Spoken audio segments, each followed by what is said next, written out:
എത്ര പേരാന്നറിയോ നാട്ടുകാരെ പൈസ കൊണ്ടുപോയി തിന്നണ്? എത്ര മനുഷ്യന്മാരാന്നറിയോ സുഹൃത്തിന്റെ പൈസ കൊണ്ടുപോയി കുടുംബം നോക്കുന്നത്? ഇന്ന് പൊതുവെയുള്ള ഒരു ധാരണ എന്താണെന്നറിയാവോ? അവധി 3 മാസം പറഞ്ഞു, 6 മാസമായി, 10 മാസമായി, ഒരു കൊല്ലം കഴിഞ്ഞിട്ട് ഓനോട് റോഡ് സൈൻ വെച്ച് അല്ലേ നമുക്കൊരു കണക്കില്ലായിനോ? ഉടനെ തിരിഞ്ഞു നിട്ടുകൂട്ട് അറിയും, ഞാനേട്ടും പോകുന്നില്ല ചങ്ങായി, ഉള്ളപ്പം അങ്ങോട്ട് തരും, കൊടുത്ത് കുറ്റാപ്പോ. എന്നിട്ട് അവനാന്റെ കുടുംബം നോക്കാൻ ആരാന്റെ വേർപ്പ് തുള്ളി കൊണ്ട് നോക്കുന്നവരുണ്ട്. തിരുപ്പന്മാര് അവിടുന്ന് വാങ്ങി ഇവിടെ കൊടുത്ത്, ഇവിടുന്ന് വാങ്ങി അവിടെ കൊടുത്ത്, അവിടുന്ന് വാങ്ങി ഇവിടെ കൊടുത്ത്, അമ്മായിന്റെ പാദസരം വളയം വെച്ച് അവിടെ കൊടുത്ത്, അതെടുത്തിട്ട് ഇളയമന്റെ താലി അല്ലെങ്കിൽ മഹർ വാങ്ങി ഇവിടെ വെച്ച്. ആരാന്റെ മോൺ പല്ലിനേക്കാൾ നല്ലത് അവനാന്റെ മോണയാണ്. പട്ടിണി കിടക്കേണ്ടി വന്നാലും ബാധ്യതകൾ വെച്ച് മരിച്ചു പോരുത്.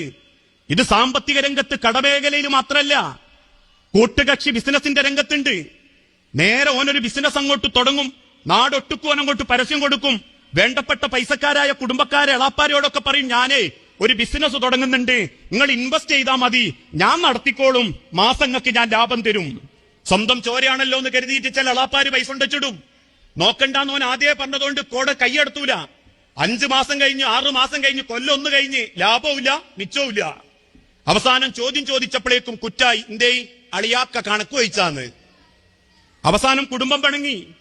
ആരാന്റെ ഹക്കിന്റെ മുതൽ കൊണ്ടടക്കുന്നവനുണ്ട്. അവസാനം മധ്യസ്ഥന്മാര് പറഞ്ഞപ്പോ പറഞ്ഞു, കച്ചവടം പൊളിഞ്ഞതാ. ആരിത് പൊളിഞ്ഞു?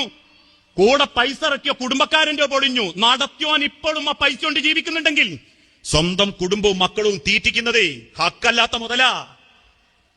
അത് കണക്ക് പറഞ്ഞ് അതിലിട്ട് കല്ല് പുറത്തേക്കിട്ട് കെട്ടിയ പറമ്പായാലും ശരി, 1 ഉറുപ്പ്യനെ കൂട്ടിക്കൊണ്ടോന്ന് ചതിച്ചിട്ടുണ്ടാക്കിയ മുതലാണെങ്കിലും ശരി, കടം വാങ്ങിക്കൊണ്ടോന്ന് മക്കളെ സപ്രമഞ്ചക്കട്ടിൽ കൊട്ടാരത്തിൽ നോക്കി ടൂർ നടത്തിയാലും ശരി, ആരാന്റെ മുതൽ കൊണ്ടിച്ചിട്ട് ഹക്കല്ലാത്ത മുതലുകൊണ്ട് ജീവിക്കുന്നുണ്ടെങ്കിൽ മരിച്ചു കഴിഞ്ഞ പടച്ചോന്റെ കബറിൽ തൊലിന്റെ അടിയിലുള്ള മാംസം അങ്ങനെ വിറപ്പിച്ചുകൊണ്ടിരിക്കുന്ന, വെന്തുകൊണ്ടിരിക്കുന്ന ഹബീബ നബി തങ്ങൾ പറഞ്ഞതാ.